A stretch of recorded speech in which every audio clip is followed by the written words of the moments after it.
Oh, how y'all doing? Great Sunday evening to you all. Yo, check it. I almost.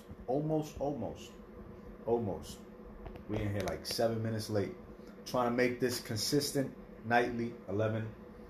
Um, I'm over here trying to figure out how to write a daggone personal statement for a master's degree so I can get into Rutgers psychology program for next fall. Goals, family, goals. But yo, check it. It's been it's been a day. It's been a day. Um, it's a great day. You know what I'm saying? We alive. Was able to produce content that we're gonna be touching upon today. Went to sleep late, woke up at the time that I woke up.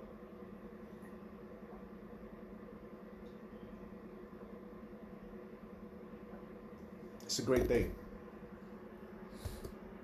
It's a great day, man. First of all, we just give thanks to the Most High, to the universe, to the cosmos,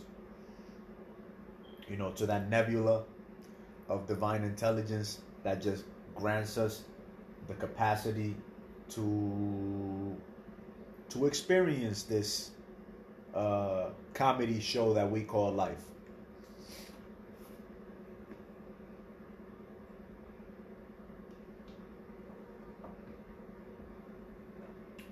We're going to start off with what I started off late today, which is, the principles, the laws, and the proverbs. Principle of Ma'at, number 9, and principle 37. One is waste no food, and the other one is do not disrespect the one and true Most High. We're living in a society where wastefulness is it. We're living in so much abundance that we do not have the appreciation for the little things. Growing up, we would be told, don't throw away foods. There's children starving. There's people starving around the world. Yet today, mostly things discarded could be used for other people. So we've become a very wasteful group of people. We have become like a post that I saw. We have become like Pharaoh. We fear the plague, but we do not love or respect the Most High God. We do not respect and love life enough to change our ways. And secondly, do not disrespect the Most High. Do not disrespect that divine idea that we call God. Yet when we look at our society, it's completely against it. We have individuals in power raising up statues that worship ideals and ideas of human sacrifice, of child sacrifice. You know what I'm saying? It's out there. You can go and search it up for yourself. And law of Ma'at, the affirmative law, number 9 and 37, is speak with sincerity, be honest, have integrity, and speak with good intent. Use your word wisely. As it says, life and death lies in the power of the tongue. In the beginning was the Word, and the Word became flesh. And as one book by, I believe it's James Allen, as a man thinketh, so is he. You get what I'm saying? And Proverbs 9, it goes, man. Wisdom builds her house. She has hewn out her 7 pillars. If thou be wise, thou shalt be wise for thyself. But if thou scornest, thou alone shalt bear it. A foolish woman is clamorous. She is simple and knoweth nothing. Pride can get the best of us. Pride, ego, arrogance, it can get the best of us. But if you seek out knowledge and understanding, you will balance out those 7 pillars, i.e. those 7 temples, those 7 points within the human body, those 7 chakras, those 7 vices, by, bringing in some virtues into yourself, into your life. And you will start seeing better things playing out in your life. The information is out there. It's just a lot of us are too hard-headed, and more often than not, we're led by hypocrites. Our parents, our leaders, they're all full of themselves. They not only do they not live up to the examples, but they scorn us for not being able to follow their leadership because they don't know how to lead. Like I said, it's a great day, and keep that in mind. All it takes is believing that it is possible, and then moving with a great attitude. You're alive. You can hug a loved one. You can eat what you like. If you're a woman, you can have sex with nearly whoever it is you want. If you're a man, you have a penis. You get the liberty to literally feel happy just being yourself, just working out. You know what I'm saying? Gratitude is everything. Fix your attitude and believe in you. Believe in your capacity to change. Believe that doing the right thing, especially when no one is watching, will get you a lot further than just simply doing what you think is needed of you to be done to get further ahead. Value is more important than profit. So put value before you put profit.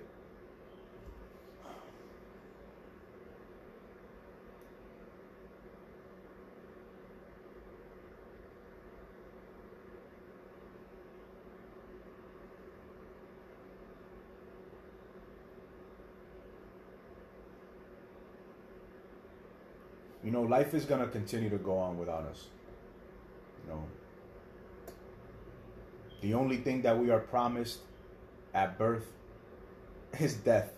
Not even joy, not pleasure, not that we're going to have everything that we may wish to want in life, but only death. That's the only thing that we have at the end of this life. Death. So enjoy it. Leave behind memories that can become legacies. Leave behind, value. Not regret. Not things that, once you're gone, people just thank life that you're gone. But things that when you're gone, people thank life and you for having come through life and done the things that you did.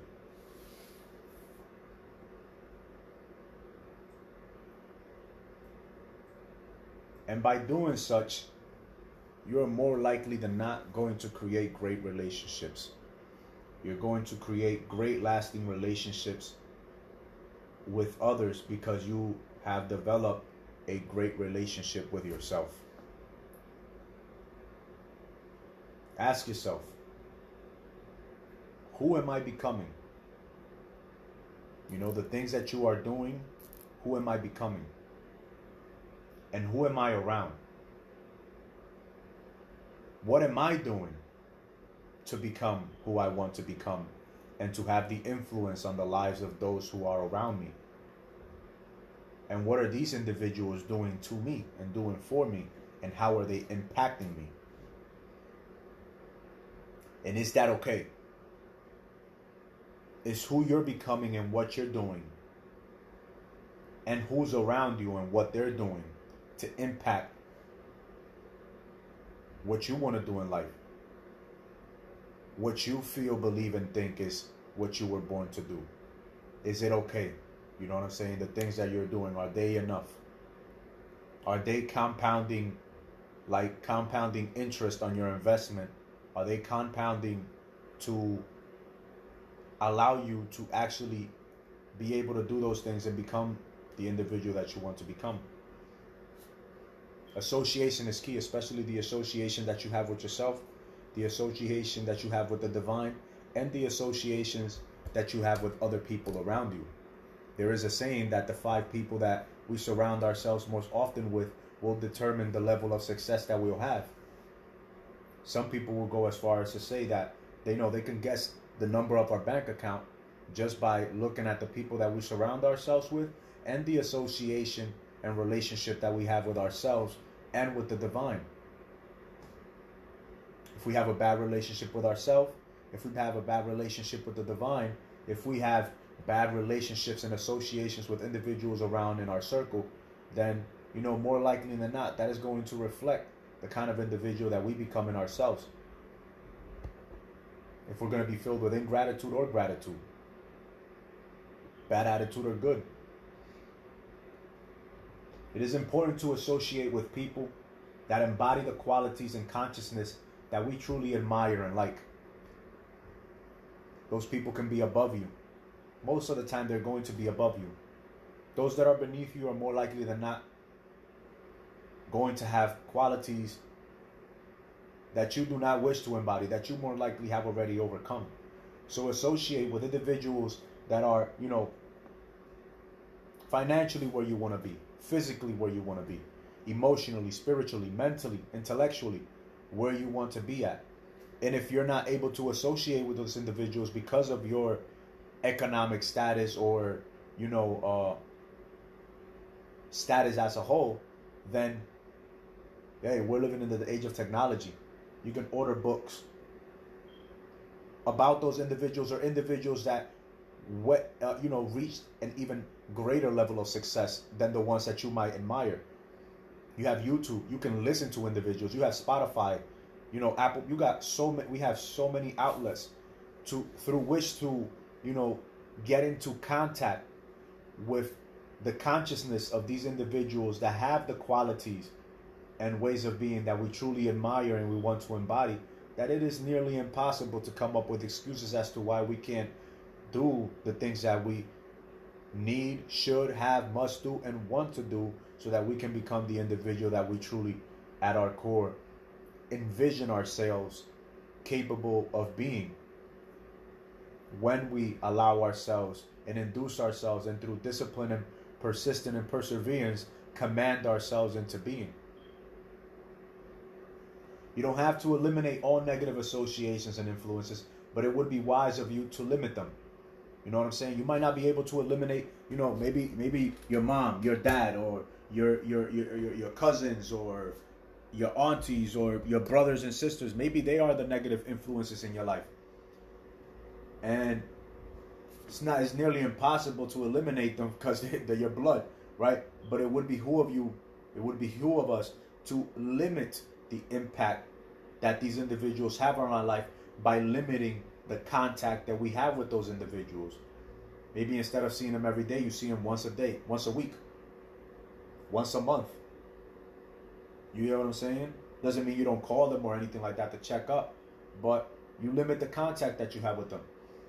You don't need to be around people that regularly focus on highlighting your negatives and your faults, whenever they see you, whenever they get the opportunity to just consistently attack you, maybe because they are taking some things that you are saying on the general as something personal. You don't need those kind of individual.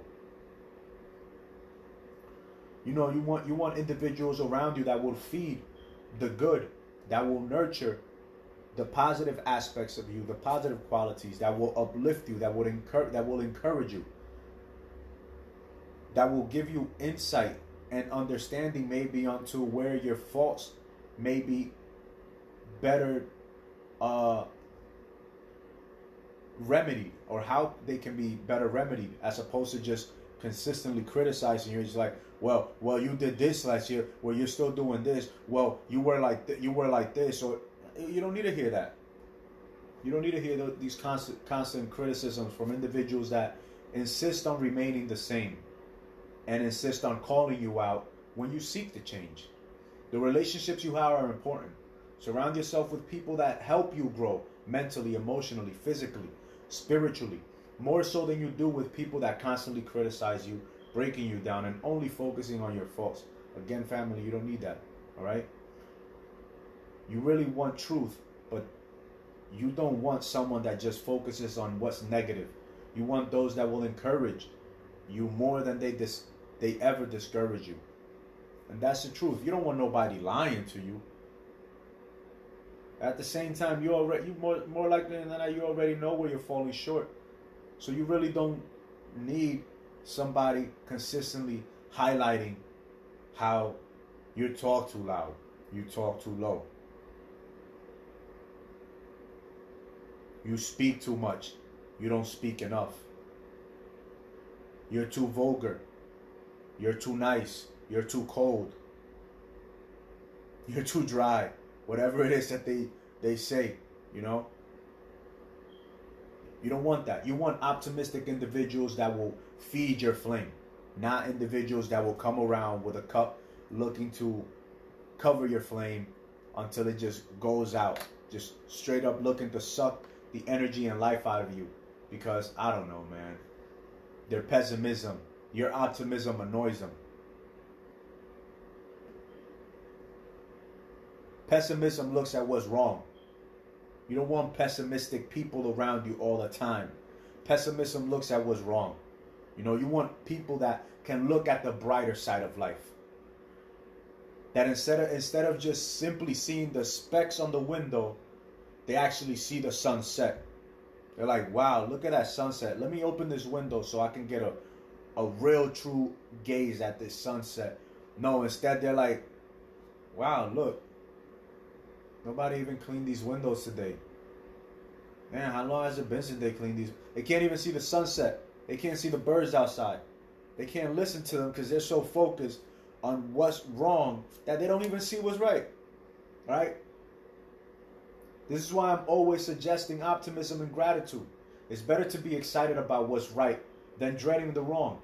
Focus enough on the good, and in time, you'll continue to create more good.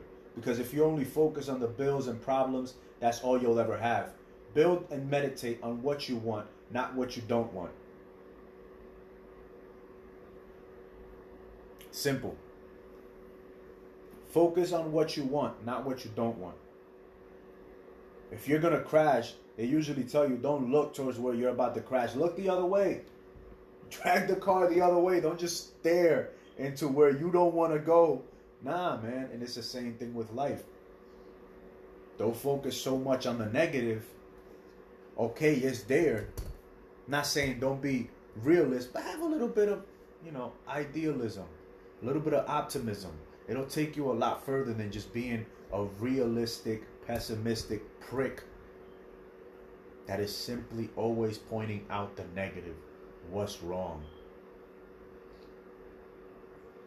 They lack the insight and foresight to truly feel optimistic about the fact that they are still breathing life. They are not 6 feet underneath the dirt. They have not become worm food.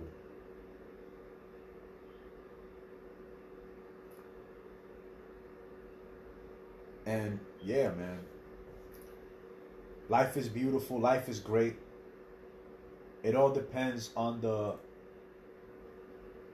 way that we look at it, man. Everything is perspective. Everything is perspective. To somebody, working out an hour, 2-3 hours a day is miserable because they don't know how to enjoy the suck. To others, it's like, yo, if they don't do it, they feel out of place. They feel as though they're doing something wrong. So, Learn to embrace the suck and learn to look at the brighter side of life. Focus more on what's right than on what is wrong, and express appreciation and gratitude more so for what is right than what is wrong. You're alive, you're breathing, you're healthy, you have food in the refrigerator, you have a rooftop over your head, you have a comfortable bed, you might even have AC or heater in your apartment. There's some people that don't.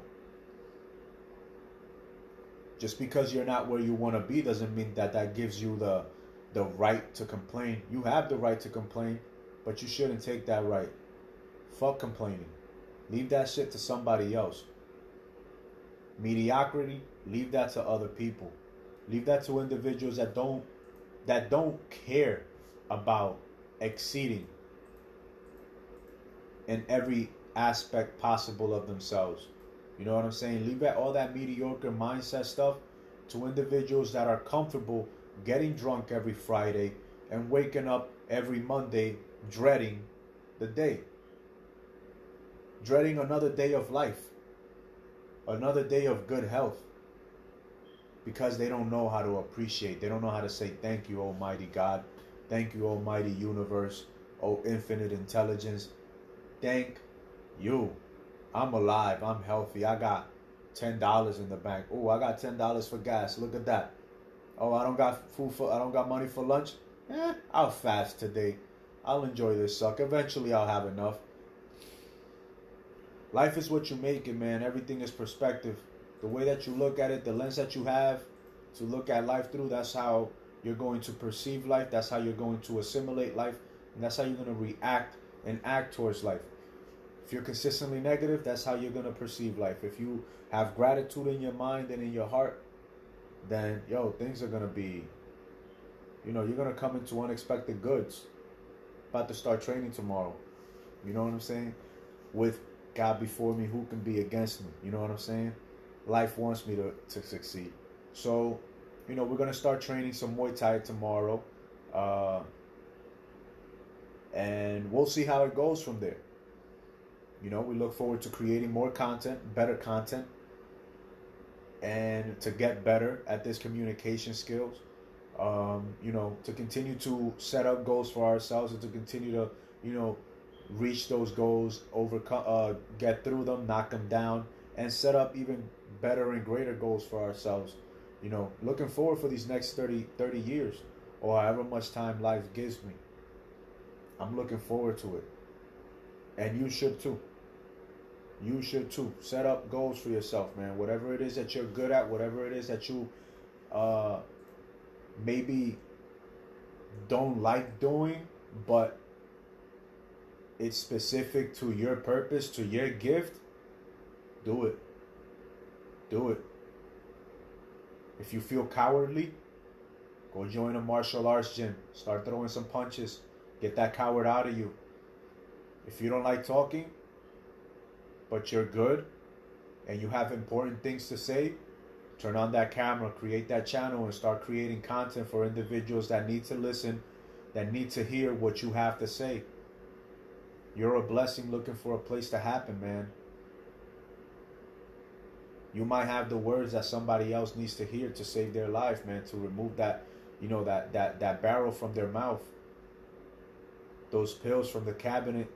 You know what I'm saying? So, get on it, man. Start living your true self. Other than that, y'all have a great rest of your day. This has been Super Conscious Thought, Super Conscious Living, Super Conscious Soul, Super Conscious. You already know what it is. Nothing but love. One.